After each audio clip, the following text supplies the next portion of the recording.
Good day, good week, and how are you today? Welcome inside the Red Mile Rundown. I am your host, Johnny Sup, and alongside me, as always, Robert Munich. Robert, episode 40 of the podcast. Did you ever think we'd get here? Nope. I thought we would have been canceled by now. I thought nobody would be listening at this point, but no, things are going really well. So yeah, 40. That's a pretty big number. I'm excited about that. I was just telling Robert before we sat down to record here, I logged on this morning to check some information, check our numbers, see how things were going. And I have to say thank you to those who have listened, download, shared, etc. This was last episode 2 weeks ago was our most listened to and downloaded episode since the trade deadline in the National Hockey League. So we thank you so much for your summer support and appreciate the listens as you mow your lawn or are at the beach or whatever you're doing this summer. We do definitely appreciate it. Robert, there's lots to get into on this episode of the show. We talked about the forwards last episode and about what we saw the forward group and how we saw the lines kind of shaking down. Let's focus on the defense this time around and some goaltending this time around. What are your overall thoughts what the Flames currently have heading into training camp in about a month's time here of defensemen, the lack of defensemen maybe, and what do you think we get their goaltending here overall, picture-wise? You know, I might be in the minority here, but on paper, I actually don't think it's all that bad. It really depends on how things shake out next season, but like as currently constructed and based off what we saw last season, I actually think it's half decent. If Joel Hanley and Mackenzie Weegar can continue to play the way they were at the end of last year, or actually in the second half of last season, that's a pretty solid shutdown pair. You have hopefully a bit of a rejuvenated Rasmus Andersson who wants to make Team Sweden. He wants to make Team Sweden at the Olympics. He's playing for a new contract, and hopefully he'll come into the season refreshed. And then you'll have him and Kevin Ball, who I don't think like many people realize last year was Kevin Ball's like second year in the National Hockey League, his second full season. So he'll have another year of development. You'll have a rejuvenated Anderson, and they're not going to be asked to play against the top competition, which I think is really going to help them. They'll be more of a second pair instead of the Flames' first pair and their shutdown pair. I think that's going to be really helpful. And then, and on the bottom pair there, I mean, there's a whole bunch of different options, a whole bunch of different ways you could go, and it's led by Zayne Parehk, who I think has the potential to have a really strong rookie season in the NHL. So, the defense isn't, in my opinion, as of right now, with Rasmus Andersson on the team, the defense is not that bad. It's probably middle of the pack in the NHL. And then goaltending, you got to be really happy with, because you got Duston Wolf, who proved last year that he's going to be a star in this league. So you have a star number one goaltender, and then obviously there's question marks in the backup role there. But overall, like the defense and goaltending, I think is probably the strength of this team, especially the goaltending. And, if you're to rank it league wide, like I'd say it's, like I said, kind of right in the middle of the pack, right around kind of 16, 17, 18, kind of in that range. So, for a team that's retooling, it's actually a half decent group of players there. That's kind of how I'm feeling about it right now.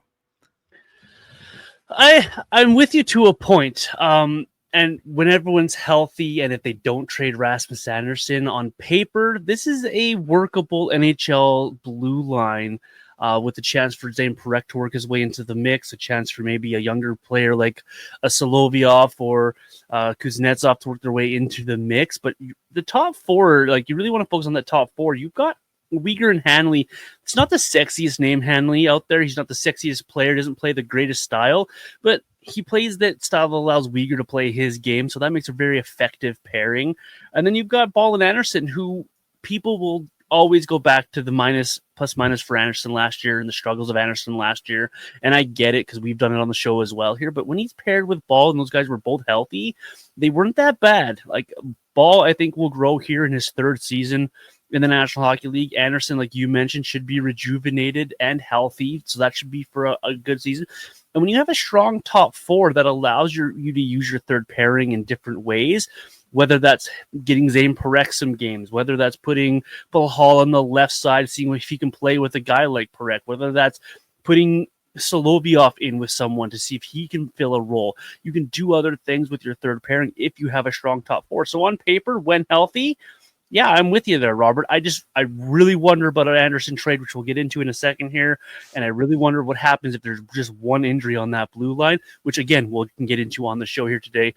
Goaltending wise, I'm very fascinated with how that works out this season. I do think on paper, Duston Wolf is exactly what the Flames need, getting all the praise all stuff long, and deservedly so for what he did for the Flames in his rookie season.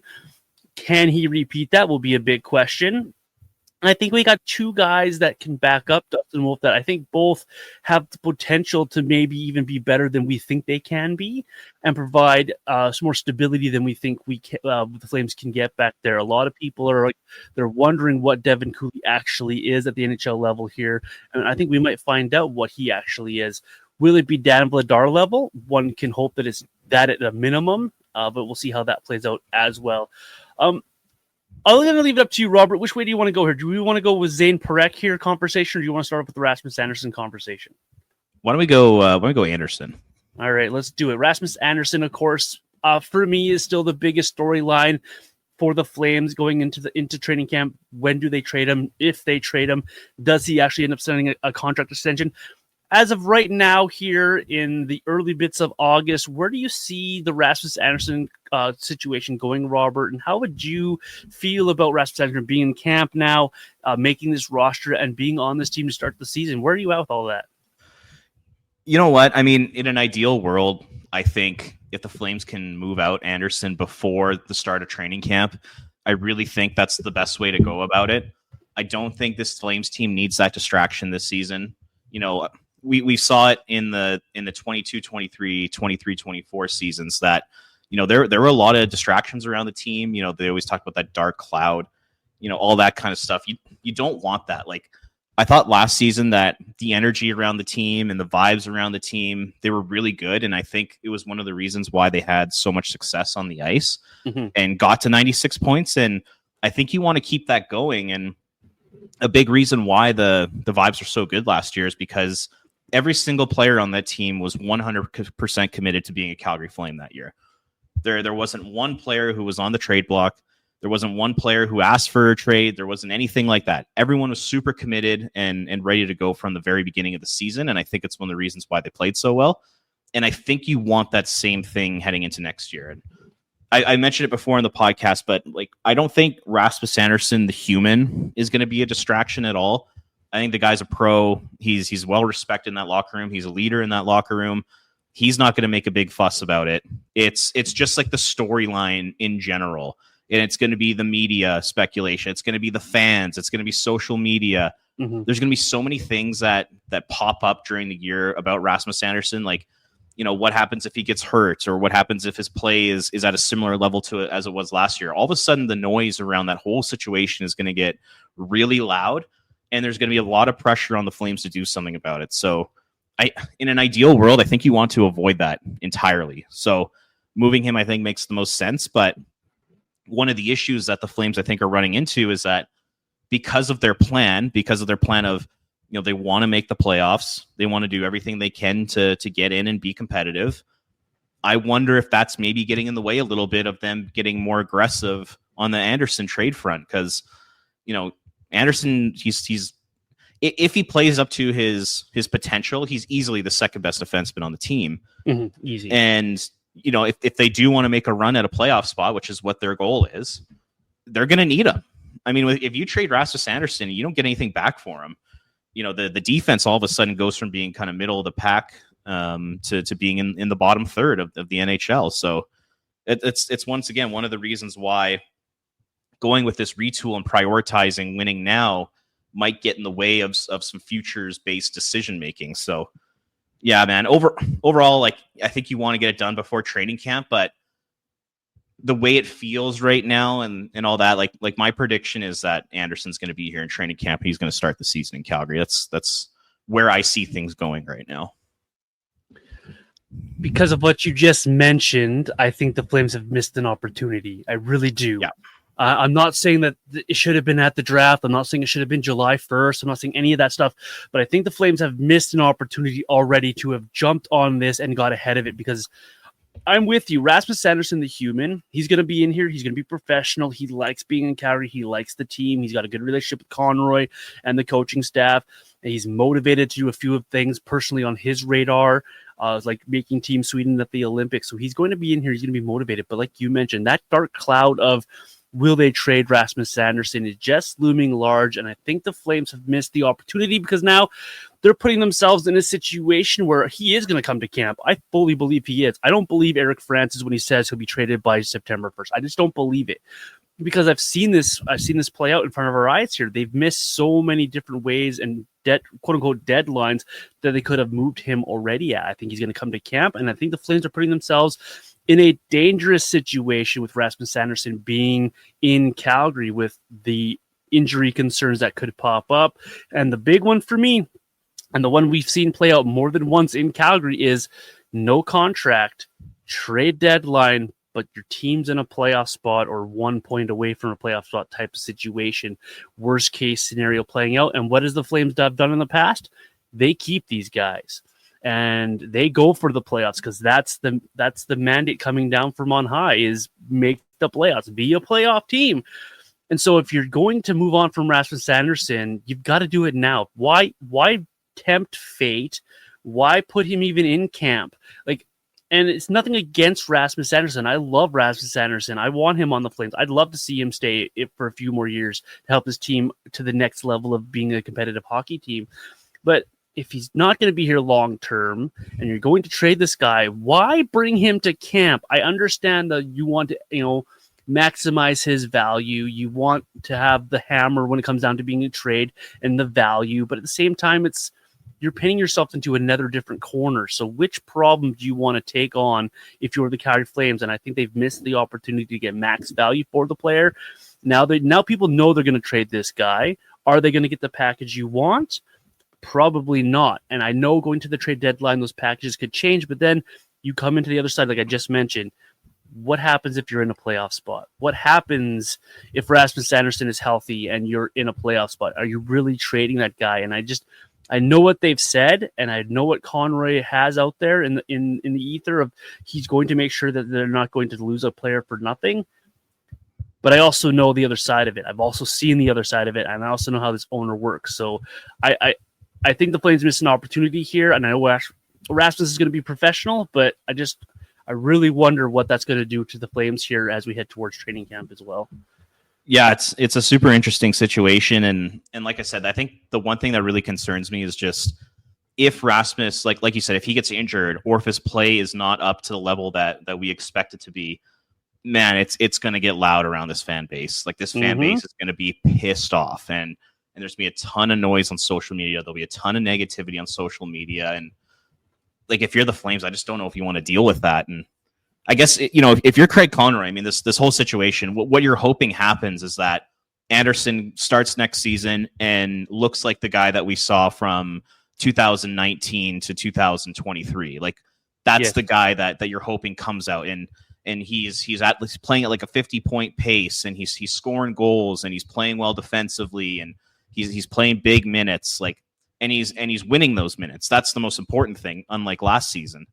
So maybe, if Andersson comes out and, starts the season on fire, almost like he did last year, could that increase his trade value? And if you eat a little bit of money on that, could you get a home run kind of haul for Rasmus Andersson, almost like you got for Elias Lindholm? So that's what I think Craig Conroy and the Flames are hoping happens. It's just there's obviously risk attached to that, and it's not a guarantee that Andersson comes into next year and lights the world on fire. So, as a Flames fan, I think you're just hoping, if he's not moved by the start of training camp, I think you just have to hope and pray that he comes in and he lights the world on fire, and he's the Rasmus Andersson of old, and he still has that swagger and toughness and agitation and offense, just all the things that make him a really good defenseman. Hopefully he comes in to the start of next season and shows those things off, because if he gets back to that level, I do think the Flames can get a lot for him in a trade, especially if they eat money. Mm-hmm. So yeah, it's going to be interesting. And another thing too is what's the trade market going to look like? I mean, you would think based off like all like the trade boards and what you hear from insiders and reporters, like it sounds like Andersson could be like the best player available via trade on defense this season. So like if that's the case and he has a strong start to the year, maybe the Flames can get a home run haul for him. Yeah, I agree with that a lot. I just also have to caution, like if Anderson's up to a great start to the season, the Flames are probably also up to a great start. And then that scenario, the biggest fear of mine is they're going to go to the trade deadline in that 6th spot. Rasmus Andersson looks good, and they just keep him because they want to make that playoff spot. So we'll see how it plays out. We'll see how it is. I don't necessarily think, though, Rasmus Andersson's blocking young kids. We talked about Zayne Parehk.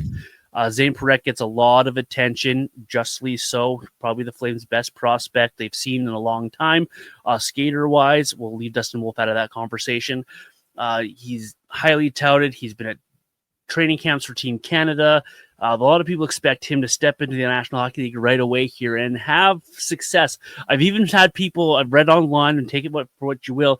People are like, this guy's going to be in for a Lane Hudson-style first year. And I'm like, let's just cool our jets here on Zayne Parehk and stuff. But what do you make of the chances Zayne Parehk has into this season? How much run will the Flames actually give Zayne Parehk? I think a lot of this is up to Zayne himself and how he performs. But where do you see Zayne fitting in, if at all, on the Flames this season? I mean, I think he's written in pen in the lineup to start this year. Like I don't see a world where he doesn't start the year with the Flames on the opening night roster playing in game one. Like he has to be there. And the only way that he doesn't play game one and he's not on the opening night roster is if he has another training camp like he had last year. Like last year, he was terrible. You know, in Penticton, he was awful. Training camp, he was awful. But it's because I think he just had so much going on that previous summer. I just didn't think he was fully prepared to be ready for an NHL training camp, and that's totally fine. Like it's a great learning lesson for Zayne Parehk, and like so last year he goes to the Memorial Cup, he gets drafted, he's got Flames rookie camp, he's got Team Canada camps. Like the guy literally had no time to train and no time to prepare, and on top of that, he was injured. So that's the reason why he struggled at training camp last year, and I can almost guarantee that that's not going to happen again. Like I think he's going to come in ready to go 100%. He's had a lot of time to train. He had that opportunity with Team Canada at the Worlds. He went to the Hockey Canada Summer Showcase. He's going to be ready for training camp, and I 100% expect him to make the opening night lineup. And I think role wise, it should be on the third pair. You shouldn't be putting a 19-year-old in the top four of an NHL lineup to start the season. So that's like I would be stunned if he has a similar training camp to the one that he had last year. Like I expect him to come in and look really good and show that he's ready to start the year in the National Hockey League. The one thing I've noticed about Zayne Parehk is if you go back and listen to interviews last summer, you had this, rightfully so, this cocky kid who thought that it might have been a little easy for him to come and get things and hand things. And he just got humbled a little bit at training camp last year. You listen to interviews this summer. I listened to the Empty Netters podcast a couple weeks ago with Zayne Parehk on it, and just the maturity of this young man from year to year. He knew last year he was awful. He admitted last year he was awful. He admitted what he needs to work on, and I showed great growth just off the ice. And for me, that tends to lead to the mindset being one thing, that he wants to be in the National Hockey League starting day one, wherever he might end up playing, and he's going to put his best foot forward at camp. So if he has a bad training camp, I'm going to be absolutely astounded because of everything else I've seen and heard from this young man. The training staff, the coaching staff, the management staff, they've all raved about the work that Zayne Parehk has been putting in this summer and how he's going to come to camp. And I think we can't just hand this guy a job, and I think he definitely will earn a job at training camp. And I think I'm with you there, Robert. Put him on that third pair and just let him get accustomed to the league. Let him get accustomed to how he plays, to the speed of the game. And I think he will naturally learn and pick things up. He's done it his entire career thus far. If you go back and you watch his first couple of games at Saginaw in the Ontario Hockey League, he was just a guy, but he ended up being the guy in the league right at the end of last year. So this guy knows what it takes to grow. He soaks up the information and he works towards it. He's a smart young man who has an opportunity in front of him, and I think he's smart enough to jump through it and take that opportunity here. I'm with you, Robert. I don't pen him in, but I definitely put him in there, and it's going to take a lot for me to take him out of that lineup. You do have a lot of competition around him for that third pair here. We can get into the defensive pairs if you'd like here in a second, but I think he's heads and tails above everyone else the Flames have in the organization, and when you have a guy like this, you want to get him games. You want to get him playing, and you want to get into playing at a high level, and I think putting him in the lineup day one is a good job for the Flames. Unless, of course, he comes in here and has the unthinkable of a camp. I think he's in that lineup. And what role do you see him starting the year with? Like, say, like the first 2 or 3 months of the year. I think you put him on that third pair, 5-on-5. You let him play, and you slowly. I think you slowly work with him and in preparation with him to be on a power play unit for the Flames. So that second pairing. But that second power play, allow him to just slowly develop. I think you got to find himself a really good veteran to play with, whether that is, say, Pahal on the left side. Does he have somebody else in mind? Maybe it is Hanley down the line that plays with this guy. But I think you put him in a third pairing and allow him to develop his game. But I think you also work with him to eventually be, if not off the hop, part of that power play unit, maybe starting with power play number 2. Yeah, I completely agree. And the one thing I want to say is we need to make sure that we temper our expectations for this guy. Yes, please. Yeah, yes, it is incredibly exciting to have him as part of the Flames organization. Yes, he is the best prospect in the organization since Matthew Tkachuk. He has the potential to become a Norris Trophy caliber defenseman, a Quinn Hughes, a Cale Makar type of player. He is that talented, and that is insanely exciting. But we have to remind ourselves, he's 19 years old. He turns 20 in February. Very rarely in the NHL do you see a 19-year-old defenseman come into the league and become a star. This is going to take time. So I've seen some stuff on X in just my interactions with people, and I've seen a lot of people saying he's got to play in the top 4, he's got to get big minutes at 5-on-5, and I'm just you can't do that to start his career. I think you're setting him up for failure if you do that. Like you just said, slowly work your way into the league. Start on a third pair, in the first 30 games, say you play about 25 or 26 of them, take the odd night off, play him on the second power play unit. Don't put him on the first power play unit right away. Just give him time to get used to the NHL, because the NHL is just the jump from the OHL to the NHL is massive. And I know Zayne dominated the OHL, but it's going to take a little bit of time for him to get his feet underneath him. It almost reminds me of Johnny Gaudreau's rookie year, where it took him probably 3 months. It really wasn't until that game in Los Angeles around Christmas when he scored the hat trick when he really took off. Mm-hmm. It took Johnny 3 months to really get going.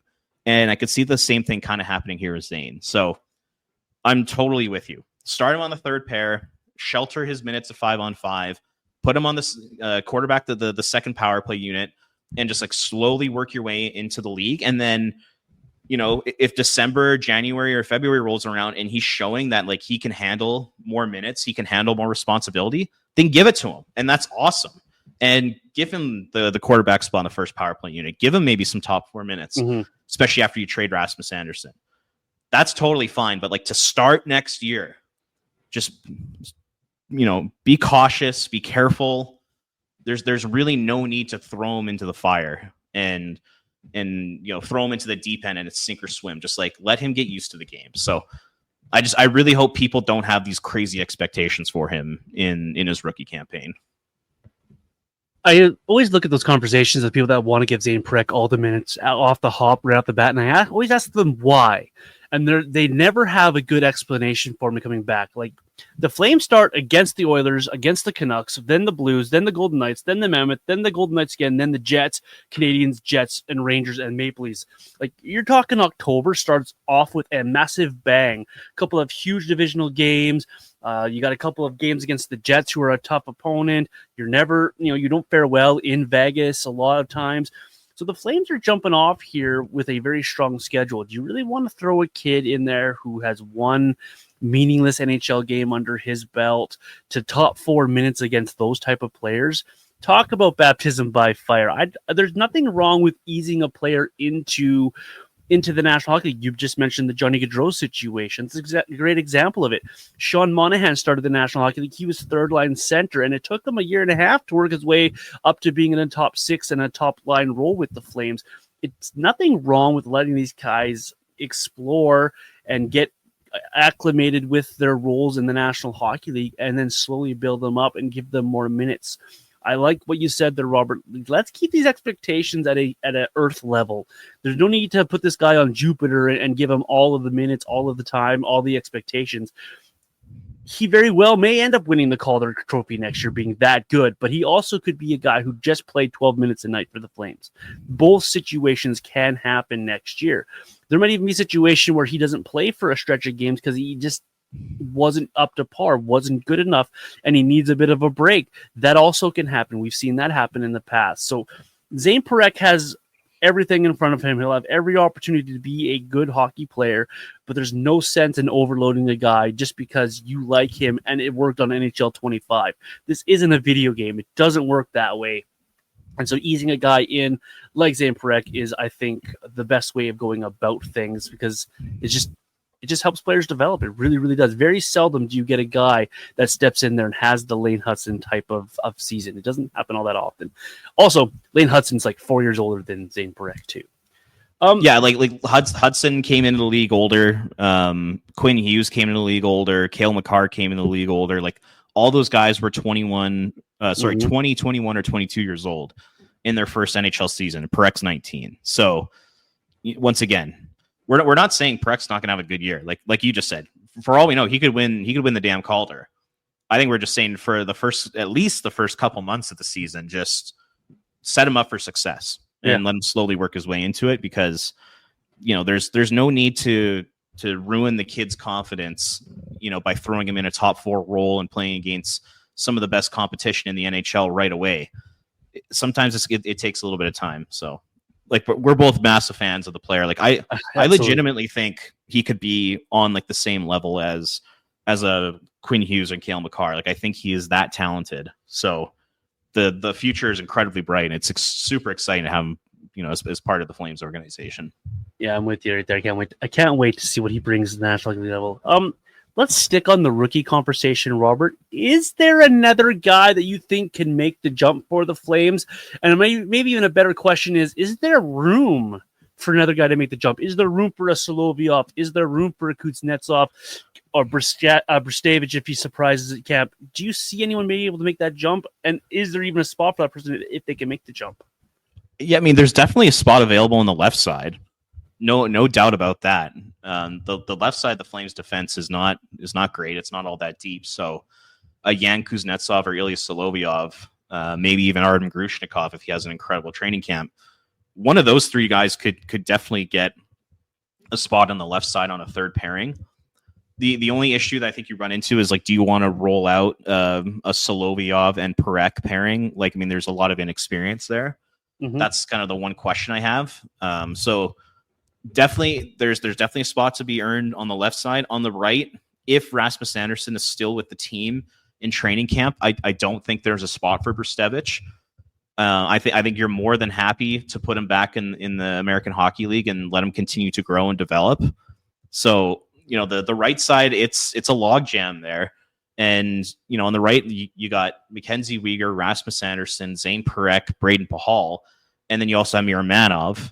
Like, there's 5 guys right there, and there really wouldn't be a point in bringing up Brstavich just to have him play 1 out of every 5 games and put him in the press box. Like, I think his development is best served in the American League. And, when Rasmus Andersson does get moved, then that opens up a spot. Then Brstavich enters the conversation, because I think within the next year or two, he'll be a National Hockey League defenseman. There's no doubt in my mind. I think he's definitely good enough for it. I just don't think in training camp and to start this season, I don't think the role is just there for him quite yet. So my prediction is I think one of Solovyov or Kuznetsov is really going to push for that third pairing left side spot. And, we'll see if Ryan Huska and Craig Conroy, if they're comfortable putting two rookies together on a third pair to start the season. I want to see Solovyov or Kuznetsov make that jump. I really think that one of those two guys can find themselves a role on this team, on this roster, if they come in here prepared, they have a good camp, and they show it what it is. And if that's the case, I think you make room for that, and I think you move people around for that. Does that mean then Mackenzie Weegar plays with a Solovyov or a Kuznetsov, and Hanley plays with Zayne Parehk, something like that? Like, do you move guys around to give them in positions to be successful? I know that does different things to your top four that we just talked about and raved a little bit about, but it's if you have a rookie come in here and have that good of a camp that he shows he belongs, then I think you make room for them. I think Jake Bean, Danilo Miromanov, and Braden Pahal should all be looking over their shoulders a little bit, trying to continually push themselves forward to be National Hockey League defensemen, because I think those three guys are in danger of losing their spot if they don't come prepared, if they don't come to camp ready to take the job back and continually earn that job each and every game. For me, there is definitely a job there. And I think there's a job ready for these guys if they can come in here and beat out a veteran and show that they need that job, that they're perfect for that job.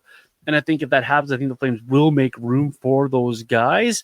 Maybe not an everyday NHLer, but maybe he's the rotation. Solovyov comes in here and he's a rotational guy on the left side. Him and Bean switch in and out of a lineup type of situation. So I think there is a job there. I think those are the only two guys that I have, though, Solovyov and Kuznetsov, the guys who can make the jump. And I'm not talking bad about Prestevich at all, but I think another year in the American Hockey League to grow his craft, to be a guy who continually develops at that level, I think would be really good for him. Give him all the minutes, much like we talked about not rushing Zayne Parehk up the lineup in the Flames organization. Do the same thing with Parehk or with Prestevich. Don't need to rush him into this lineup just because he was part of the Lindholm trade and you think highly of this guy. Let him develop into those roles and allow that guy to be prepared for those roles when he gets there. So I think there are jobs to be had. I think there are guys to take those jobs, and there are guys on this roster who are susceptible to be passed. Miromanov, that everyone has to come to camp prepared, and I think the Flames need to make sure that they're putting the best six on the ice every single night and have a really good number seven. So I really am interested to see those cat battles play out here at camp for the Flames here. Yeah, I mean, you made an interesting point there about, if a Solovyov or Kuznetsov really shows that they're ready to play in the NHL, then maybe you do switch up the pairs and you put a Hanley down with Parehk, and then you put a Kuznetsov or Solovyov with Weegar, and then you'd probably have to end up giving Kevin Ball and Rasmus Andersson those matchup minutes again. But maybe even go Ball with Weegar and make Andersson play with someone else, whatever works, right? Yeah, absolutely. So it's not just if one of those guys makes the team out of camp, then he's just automatically on the third pair. They can be flexible with who they play with, which I think is pretty interesting. I didn't even think about that. And you do something like that, then you have even more even minutes throughout your roster, right? You don't have two pairings playing 28 minutes a night. You have three pairings that you can play maybe a little more often, and then you use your big guys on your special teams, your penalty kills, and your power plays to get their minutes up there. Nothing wrong with putting Weegar with Andersson on a PK to get them more minutes together, right? To get those minutes up for those guys and to still reward your veterans. But I really think that there's an opportunity here for guys, because I think it is sink or swim time for a couple of these AHL guys. Jeremy Poirier is another name that people like to bring up a lot. Is it sink or swim time for him? I think it is. I think it's time for Solovyov to show up or move on type of situation. So we have guys who need to make a jump, make a name for themselves. Good opportunity here at camp to do so. And there are jobs to be had here, because if you look at it, Jake Bean wasn't undeniable last year, especially near the end of the season. Braden Pahal was really good to start the year, but I think he faded down the stretch here. Miromanov, everyone knows my thoughts on him, so I won't give him an unnecessary shot. But there are jobs to be had here. So if you come into camp, you're prepared for it. There are guys that are ready to take those jobs if, again, they are prepared for those jobs. Yeah, I really wonder what the Flames' plans are for some of those depth guys, mainly Miromanov and Bean. And the Sun? Yeah, strapping a rocket to him. Sorry. if I'm Craig Conroy and Ryan Huska, like I think I go into training camp next year with the idea in mind of Bean and Miromanov are not going to be on the NHL roster. And whether it's a trade for future considerations, or you put them on waivers and hopefully one of them gets claimed, or you just put both of them in the American Hockey League, I think both those guys should not be on the Flames next year, because I think they need to prioritize younger guys getting minutes. So like we just mentioned, whether it's Solovyov or Kuznetsov, you want to give Zayne Parehk a lot of minutes. Like, you can't really do those things if both Bean and Miromanov are on the opening night lineup. So if I'm the Flames, that's what I do. I definitely look to move on from both those players, but it's going to be interesting to see what they do with him. Like how do you see that shaking out as we head into training camp? Knowing how the Flames work, there's always going against what we think of what we would do and what the Flames will do, and knowing what the Flames will do. I know what the Flames are like, and so these guys will be given every opportunity because veterans are given the benefit of the doubt. So I think these guys will be given the same opportunities to fight for those jobs. But I think at the same time, I'm a little bit along the lines of where you are. I think that they're going to have to clearly be better than Solovyov or Kuznetsov or even Jeremy Poirier to keep their jobs. I think both Bean and Miromanov should be very much looking over their shoulders the entire training camp, keeping an eye on who's coming after their jobs, because I think they're both in big trouble. Miromanov more than Bean for me. But I think the Flames will give these guys every opportunity, because we've seen it in the past, even with Ryan Huska. These veterans get the benefit of the doubt. And so if you're Solovyov and Kuznetsov, you have to make it undeniable that you're better than Jake Bean, in my opinion, to make this roster, because we've seen it before.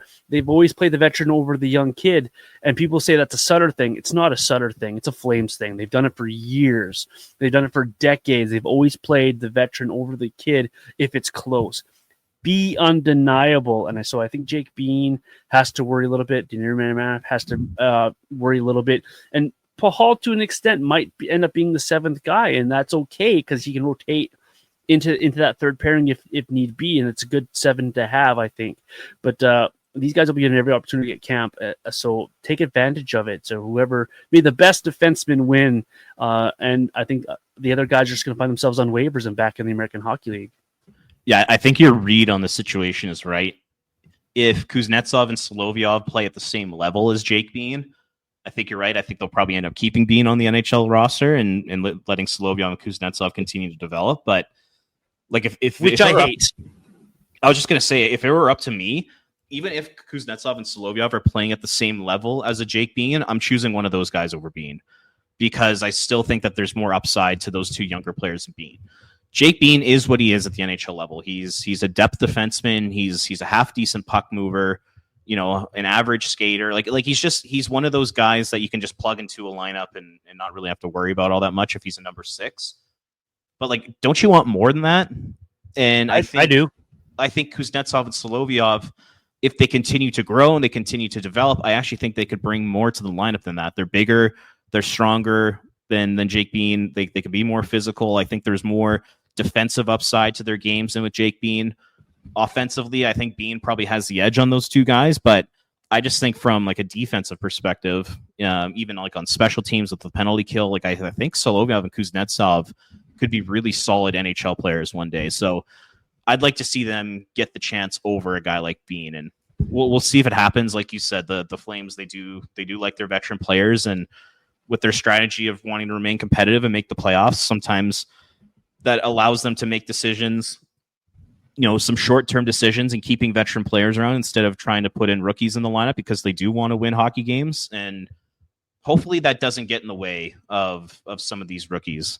I really hope that they do take a long-term approach, because like what's the worst that could happen putting a Kuznetsov in the lineup over Jake Bean?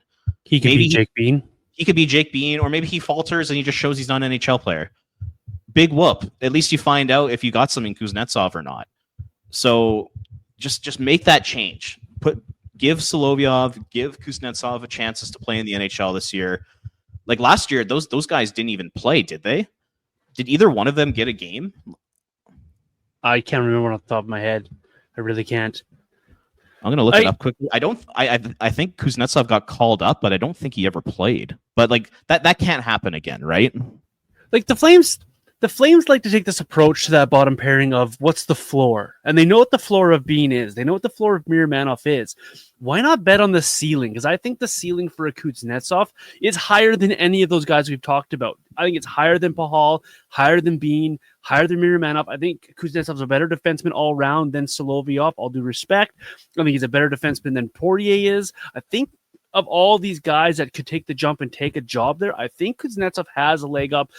If you look at ceiling only, I think there's something there if the Flames can do it. So if this race and this job is close, why not bet that you could get Kuznetsov in there?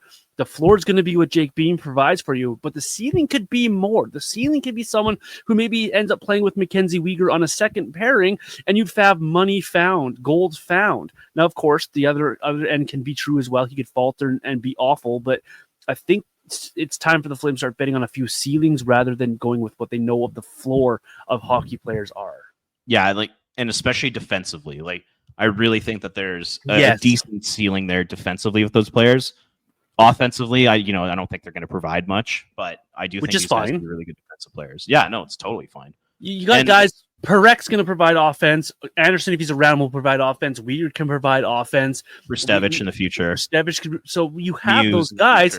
Yeah. Now you need those guys that are like Kevin Ball. Like I always go back to the Robin Regier and Jordan Leopold pairing. And why did that work for the Flames in 2004?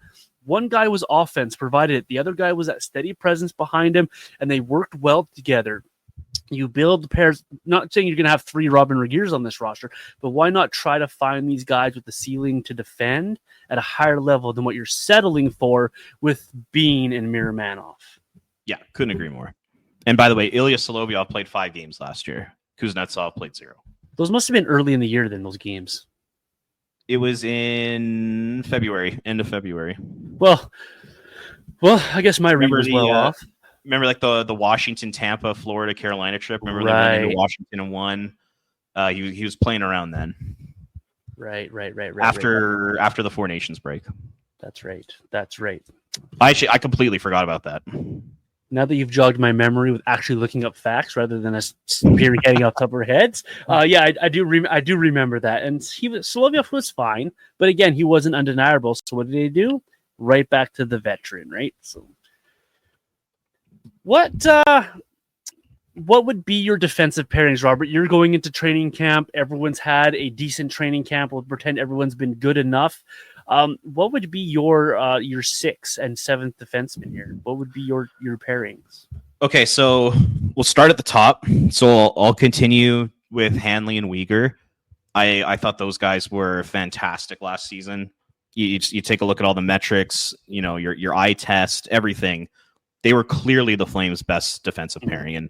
And when they got put together, it took a little bit of the load off of Andersson and Ball, which I think helped a little bit. So I got Hanley and Weegar as my number 1 pair, taking on all the toughest matchups at 5-on-5. I think that makes a lot of sense right now. And then that moves Ball and Andersson to a second pair. Hopefully that can lighten their load a little bit. They don't have to play crazy minutes. They don't have to play against the top competition all night. I think that'll be really helpful for those 2 guys, especially for Andersson kind of getting his confidence back. So Hanley, Weegar, Ball, Andersson, and then the third pair, Parehk on the right side. Once again, I have him in pen. I think he's guaranteed to make this team. And then there's a whole bunch of different options that you could go with for his pair, for his partner on the third pair. And I put Pahal on the left side. Okay. I think you start there because I do think Pahal, out of all the options between Solovyov, Kuznetsov, Bean, Miromanov, all those types of guys, I do think Pahal is the best player out of that bunch right now. But I like we just talked about, there is definitely a world where Solovyov or Kuznetsov can come into camp and take that spot. So as of August 4th, at the time we're recording this episode, I'll go Pahal and Parehk as my third pair. And then as the extras, I think you just go like Bean and Miromanov just because of their contracts. And I don't think you want to put Kuznetsov and Solovyov in the press box to start the season. I think you'd rather see them in the American League. And I don't see either of them getting claimed on waivers. So just to reiterate, Hanley, Weegar, Ball, Andersson, Pahal, Parehk, and then the fourth pair, if you want to call them that, the extras being a Miromanov. That's what I got right now. How about you? Yeah, I have the exact same, and it's not that we talked about this before we recorded either. I have the exact same way with almost the exact same thoughts. I really am hoping that a Kuznetsov or Solovyov can upset the apple cart here, because I'd really like to see Paul Andersson, maybe Kuznetsov, Uyghur, and then have Hanley to play with Zayne Parehk. I really hope there's a defenseman out there that throws a wrench into these plans, because I can also see the Flames just being completely boring. It had the Uyghur Hanley pairing will be there. The ball Anderson pairing will be there, and I really think that Bean and Pahal will still get some run to give Parek some nights off. But I really hope there's a guy that throws a wrench into these plans, into these pairings, and makes it a little bit more interesting. Because right now it's pretty easy for me to pick out the top six for this Flames team. Yeah, yeah. One thing that just came to mind, I think might be kind of interesting to talk about is, could the Flames have a strategy with Rasmus Andersson holding on to him, where they keep him up until the trade deadline, because like we've talked about, they want to make the playoffs and they want to be competitive. So they keep Rasmus Andersson until the trade deadline. That allows Zayne Parehk to kind of slowly come together and slowly develop through the first 4 or 5 months of the season.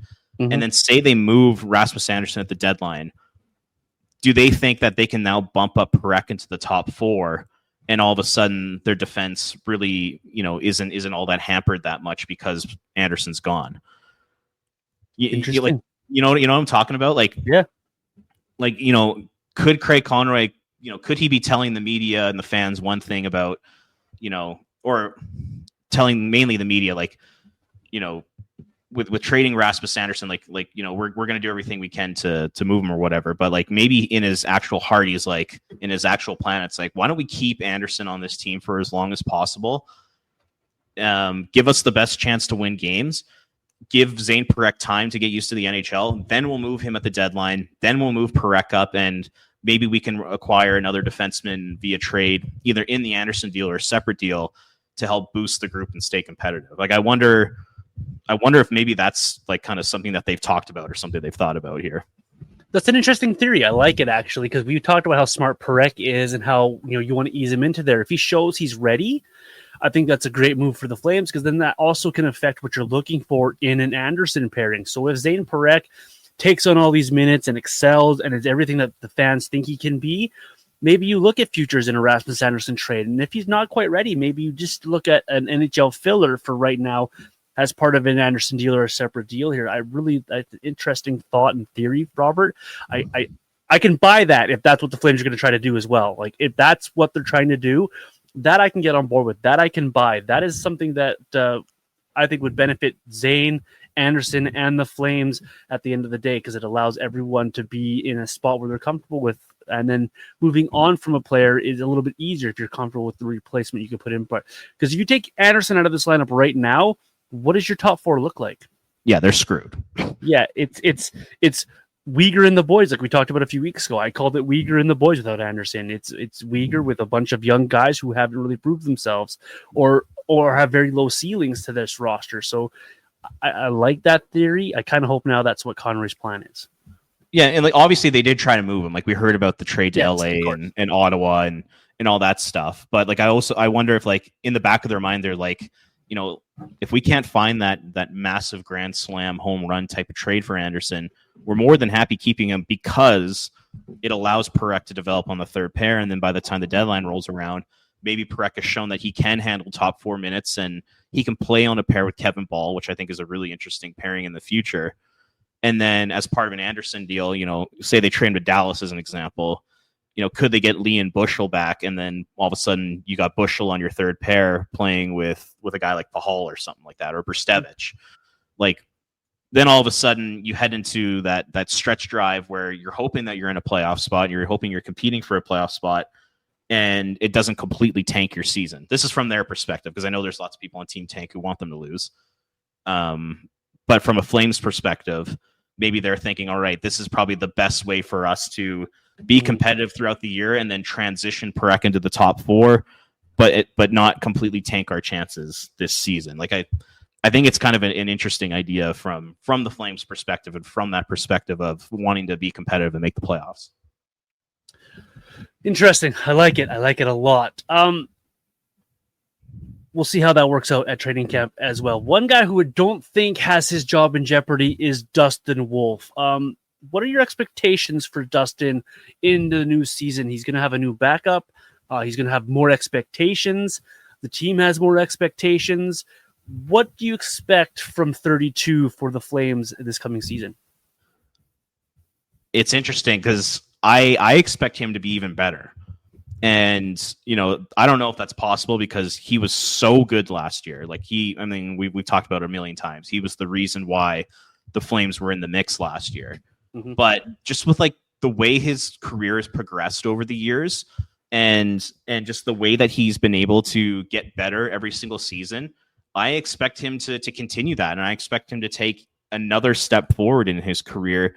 And I could totally see him being a top 12, a top 10 goaltender in the National Hockey League this year and being in the mix for the Vezina Trophy. Like I genuinely think that his ceiling is that high. And I know he's only 23, 24 years old, but man, I think with his drive, his personality, this like never-ending pursuit of getting better, that's kind of like the read I get from him, just watching interviews and all that kind of stuff. And just his talent and his athleticism, like sky's the limit for this kid. I'm really, really excited to see what he can do in a full year as the number one. Like I almost wonder, like I know he's a young guy, and I know they want to probably protect him a little bit, but like in terms of the number of starts next year, like I wonder if he pushes like 60. Because if it were up to him, he'd be starting every single game of the season. He's young, he's in incredible shape. He's got that kind of like youthful exuberance to him. Like he's not like a 35-year-old goalie that needs his rest. Like my expectations for him, like I said, top 10 goalie in the National Hockey League, potential Vezina Trophy conversation, like in the conversation for a Vezina Trophy. I don't want to say he's going to win or anything like that because I just think that's too much expectations. But to be in the conversation and, like I said, to push like 60, 62 starts. Like I know goalies don't start a whole heck of a lot anymore, but I really expect him to be the best player on this team, the MVP of this team, and a guy who proves that he is legit. Like he is the goalie of the future. He's going to be the next Mika Kiprusoff. That's with Zayne Parehk, I'm talking about tempering expectations. With Duston Wolf, it's the complete opposite. It's like my foot is on the gas pedal with expectations with this guy. I think he's going to be phenomenal. All right, so mark it down there, listeners. Robert says that Wolf is going to win the Jennings, the Vezina. He's going to win the Hart. He's going to get everything. And Lindsay, give me every award. Yeah, give him every, hey, including a second call. Give him a Calder just because. Why not? Right? How concerned are you about any sophomore slump? I'm really not. Just because of his track record, every year he's been a goaltender. He's been essentially the best at every level except the NHL, and he was marvelous in his first year.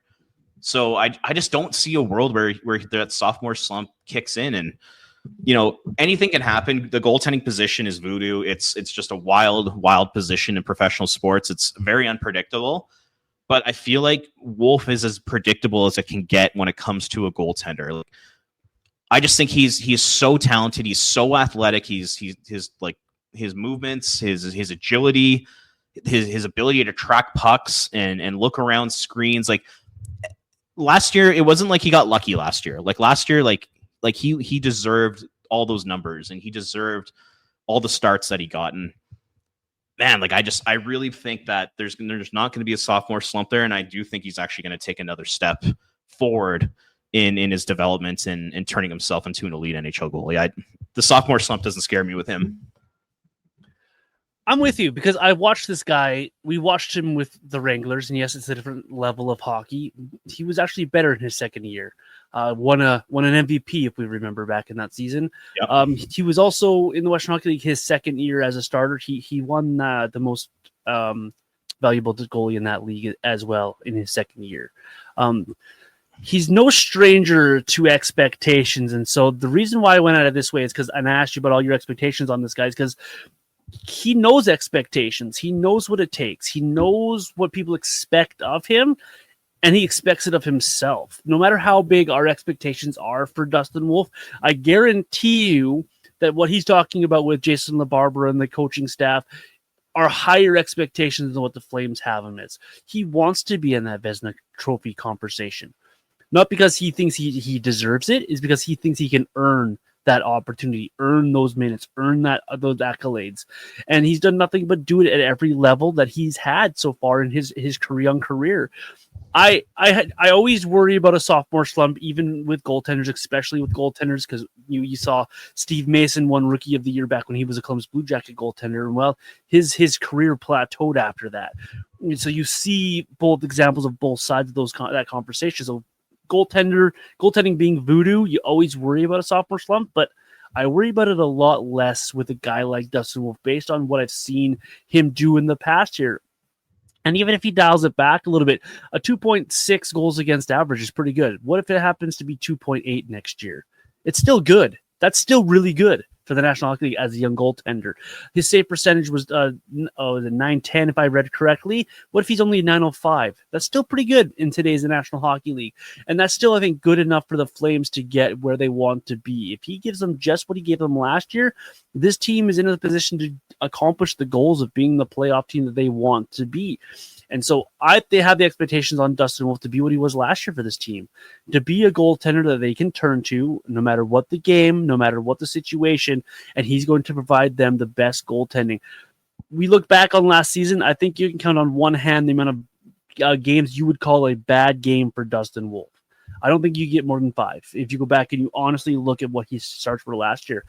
And I think if he does that again this year for the Flames, that's going to meet all expectations I have for this guy, to be a goaltender that is going to be the backbone of a team and drag this team where they want to go. Because we have to remember, when we talk about our expectations and about what we think a player is going to be, we have to think about what the team wants and what the team has said. They want to be a playoff team, and I think Duston Wolf can get them there almost by himself. Well, he did it last year, and you know, a lot of people for last season, they talked about how everything went right for the Flames, and I don't know if that's really true. Like, it didn't. Did nobody watch down the stretch? St. Louis, it went right for. Oh yeah, that's true for sure. But like, you know, like obviously, like, you know, Huberdeau had a quote unquote bounce back year. He was a little better, but like, you know, you had a nice season for Coronado. You had a career high in goals for Kadri. Mm-hmm. You know, Weegar was really good, but you know, you look at like Sharon Govich had a bad year. Andrei Kuzmenko, who I thought was going to be like a point per game player, was awful. That was a complete train wreck, unfortunately. You know, they bring in Farabee and Frost. Both those guys, they don't really do anything. Backlund and Coleman take a step back offensively. You know, Connor Zary gets hurt. Rasmus Andersson has the worst year of his career. Like not everything went right for the Flames last year. And the reason why they were where they were was because of Duston Wolf. Mm-hmm. And you know, Dan Vladar to a certain extent. Vladar was good at points last season, but it was mainly Duston Wolf. So if he can give them similar goaltending or even a step up, like, this team will be competitive and they will be in the mix for a playoff spot just because Wolf is that good. I agree. We can glaze Duston Wolf all episode long, all week long, all year long. We have all year long. The tougher question here, Robert, is who's his backup and what are your expectations for the backup role? Hell, your guess is as good as mine. I have no idea how this is going to play out. The best way I would describe it is that it's going to be a coin flip. I don't see much separating these two guys. I'm not a goaltending expert by any stretch of the imagination, so I won't pretend to know each of their games inside and out. If I had to put, you know, money down or, you know, gun to my head, you have to make a prediction. I will say I think Cooley will be the guy. What we saw from him in the first half of the AHL season last year was spectacular. Like, had he continued to play at that level, he would have been a slam dunk AHL MVP. Not only goalie of the year, AHL MVP. He was playing that well. And unfortunately, he got hurt. And I think injuries completely derailed his season. So if he can come into camp 100% healthy, I really think that he is going to win that job. But at the same time, I mean, Przvetov is is a complete unknown for us because, we as Flames fans never really watched him in the NHL, never watched him in the AHL, and obviously didn't watch him in Russia this past season. So we don't really know what to expect from this guy. So, like I said, coin flip. I have no idea who it's going to be, but if I had to make a prediction, I would put my money on Devin Cooley. Any chance someone surprises at camp for you? Say Owen Say has something to say about it, or I don't know. Sergeyev, like Sergeyev comes in and has a big camp. Any third option that might surprise you at camp, or are you pretty set on it's going to be a 2-man race here? I think it's going to be a 2-man race just because both those guys that we say and Sergeyev, I mean, both of them are going to be rookies at the pro level next year. They're both coming off NCAA season. So it'd be a very pleasant surprise if one of those guys like dominated in training camp. That'd be really cool. I don't expect that to happen. I do think it'll probably be a 2-man race for that backup job in the NHL this season. And, like another aspect to think about is, this backup goaltender is going to be like a partner with Duston Wolf. Like they're going to spend a lot of time together. They're going to be working together on and off the ice together. So you also have to think about who might be the best personality wise, or, who's going to work best with Duston Wolf. And we've seen like interviews of Cooley. He seems like a really good guy. I don't know anything about Przvetov. I don't know anything about his personality or his competitiveness and drive. But I also wonder maybe if that plays a role in it. Like, it could Przvetov be a better fit at the NHL level with Duston Wolf, like pushing him and making him better and practicing with him, because he's a little bit more experienced when it comes to the NHL compared to Cooley. That's kind of another interesting wrinkle to this whole thing that the Flames goaltending department's going to have to deal with. It's interesting to watch how that's going to work out and how that's going to play out, because I have no read on the situation. I think it's going to be Devin Cooley, but again, Devin Cooley can end up being the backup in the AHL depending how things go. We talk about goaltending being a voodoo. I have no idea how this is going to play out, and I really am interested to see how they approach it at camp, how many games these guys get, because Dustin Wolf is going to need like 9 preseason games. You're going to see these. I think you're going to see these guys a lot. I mean, you're going to see these guys get full games early in the preseason because it is a true competition. It is. It's who wants it more. Who's going to come in here and take that job, and I think Cooley has the edge because the organization knows him. We talked about them going with the veteran guy. We've talked about all kind of Dustin Wolf knows Devin Cooley a lot as well. So I wonder if he has the inside track here, but I have no idea how it's going to play out. It's going to be a fascinating preseason and training camp to watch these guys battle it out back and forth here, because we just don't know, and that's why I posed the question of is there a third guy that maybe pokes his head in there? Like you just don't know. So we'll see how it works. I do think, like, I'm with you there. I think Devin Cooley does have the inside track, but you never know what plays out when you come to actual games and actual things. And it's going to be a guy who sits on the bench a lot. You got to have a guy who's going to be okay sitting there watching Dustin Wolf do his thing, and probably only played 25, 28 games this season, if that, right? And you want that guy to be prepared to play, come off the bench, and be a good teammate all at the same time. And that's not an easy role. And so some guys got to be prepared for it. So I just really looking forward to how that's going to play out at camp here. Assuming Dustin Wolf is healthy for all of next season, how many starts do you think he's going to get? 64. Think it's be that high? I think it should be that high, but like I'm just wondering, just because of what did he play last year? 50 something, 56, something like that. I'm going to take a look right now, but like, just with like the way goaltending's going these days, like it really seems like people are trying to limit starts. Like Andrei Vasilevsky and Connor Hellebuck led the NHL in starts last year with 63. So the arguably the two best goalies in hockey only started 63 games. I'm of the belief now. I might be out to lunch on this, but he played 53 last year. 53, yeah. So what is 8 to 10 more starts out of the question?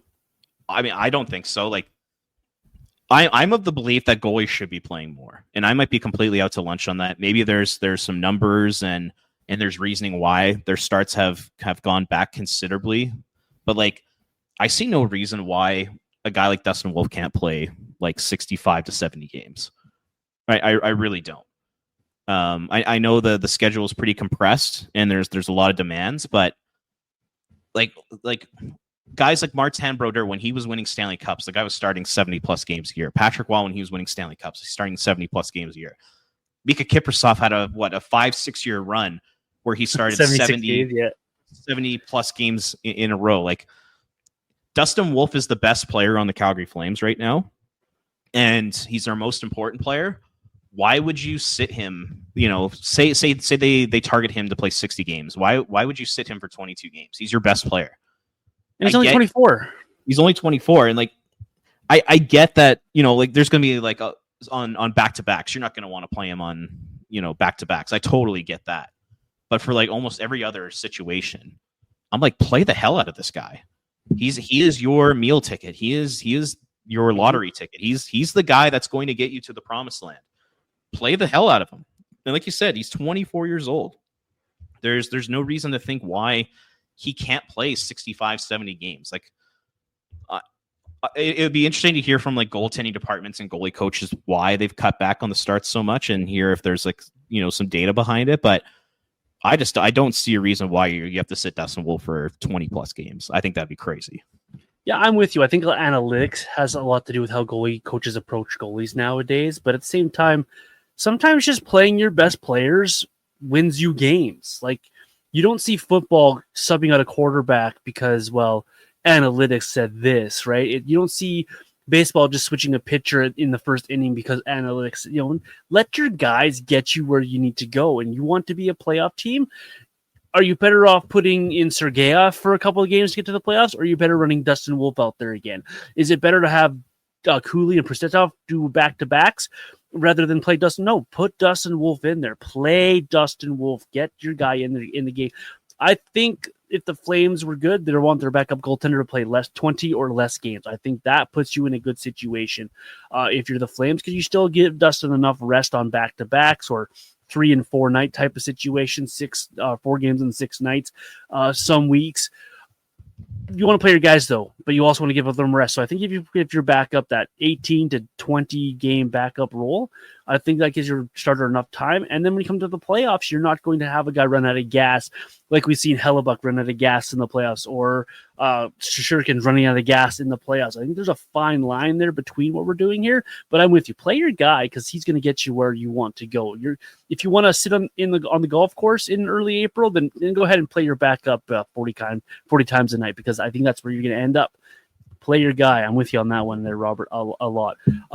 Just one more thing to consider with Wolf is that he's a smaller guy. And, you know, like, the goaltending position, like, really beats guys up, especially like guys who are like Jacob Markstrom, who are 6'6", 230. Like these bigger goaltenders, I think those types of guys do need more nights off, because the strain on their body is just crazy. But because Dustin Wolf is so much smaller than some of these guys, and, you know, he's so light, I really think that would allow him to play more games and conserve more energy and play really good hockey between games 65 and 70 and onto the playoffs. Like, because he's a smaller guy, because he's so agile and all that kind of stuff, I actually do think that the NHL game wouldn't take as much a toll on him as compared to a guy like Vasilevsky. That's a good point. Very good point. Robert, anything else about the defense and goaltending you want to bring up on today's show? If not, tell us, folks, where they can find you and what's coming up from you on flamesnation.ca here. No, I mean, I just I kind of kicked off the show with there. The more I think about this group, and this is with Rasmus Andersson, the more I think about the defense and the goaltending, the more I think that it's actually like a pretty strong group for this upcoming season. Like, Mackenzie Weegar, in my opinion, is like a top 20 defenseman. I'm a huge fan of his. Ball hopefully will continue to develop. Andersson, if he can get back to what we all know he can be, is like a top 30 defenseman in the National Hockey League. You know, can Parehk step in and give you power play 2 minutes and generate some offense from the blue line, which, I mean, there was no offense from the Flames blue line last year outside of Rasmus Andersson's like first 15 games of the year. And, you know, can Joel Hanley continue to play solid, steady minutes like he did last year? Like, if all those things happen and you get solid goaltending from Dustin Wolf, like, it's actually not a bad group. It's a group that can get you to the playoffs. So like, I think if you're a Flames fan and you're in the group that wants them to make it next year and they want them to be competitive, I actually think it's a pretty competitive group. And like I said, if they end up trading Rasmus Andersson closer to the deadline, that will allow more time for Parehk to develop and maybe turn into a top 4 guy as early as next year.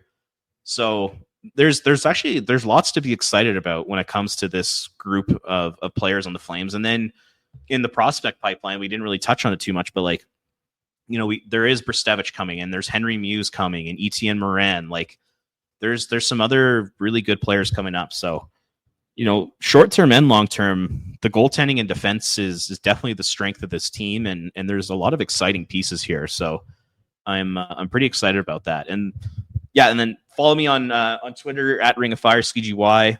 I'm trying to post more. I'm trying to put out more fun hockey content. And this week I compiled a list of the biggest one-hit wonder seasons in modern Flames history. So from the lockout until now.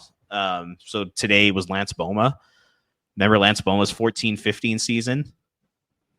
It was good. I'm waiting for my Joel Colburn to drop here. There may or may not be a Joel Colburn coming up this week. So yeah, be on the lookout for fun stuff like that. Like I said, I'm trying to post more and trying to put out more fun Flames content here.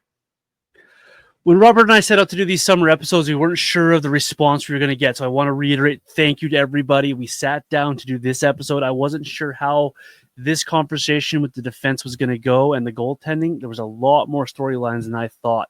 So I appreciate the conversation in the summer. So I appreciate all of those who take time to make us part of their podcast rotations. It is absolutely fun to chat Flames every single week with Robert and to share it with you folks. So thank you so much for those downloads. Continually share with your Flame friends. And throw some more comments at us on social media. Find Robert at Ring of Fire CGY. Find myself at Vintage Johnny 84 all across social media. Let us know what you love and hate about the show. And we'll be maybe back. Not hate. Just tell us what you love. Robert's a little soft, so tell him what you love about the show and DM me what you hate about the show, and we'll do our best to bring you wicked content coming up. Training camp's not that far away if you boil it down to it, so we're almost there, folks. Enjoy some more August weather, enjoy some more summer.